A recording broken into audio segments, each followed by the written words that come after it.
Hello' মৰমৰ কণ ভাইটি ভণ্টিসকল, আজি মই তোমালোকৰ তৃতীয় শ্ৰেণীৰ অসমীয়া পাঠ্যপুথিৰ আমাৰ গাঁও নামৰ প্ৰথম কবিতাটি আবৃত্তি কৰিম। গতিকে তোমালোকে ভালদৰে শেষলৈ চাই যোৱা। আমাৰ গাঁও।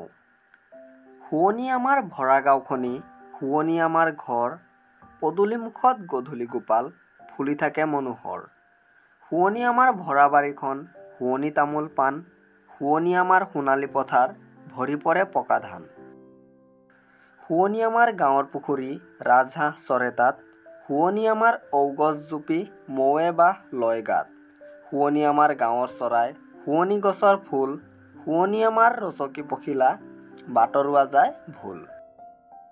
শুৱনি আমাৰ গৰু গাইবোৰ, শুৱনি নদীৰ ঘাট, শুৱনি আমাৰ সৰু নামঘৰ, বকুলৰ তলেদি বাট। শুৱনি আমাৰ যত ভাই ভনী, ৰহিম মহিম দোল, পদুমী কদমী মেলিনা চখিনা, একেটি থুপিৰা ফুল। শুৱনি আমাৰ যত গয়া লোক, সুৱদী মুখৰ মাত, এখনি গাঁৱতে সবে মিলি জুলি, পাতে মৰমৰ হাত।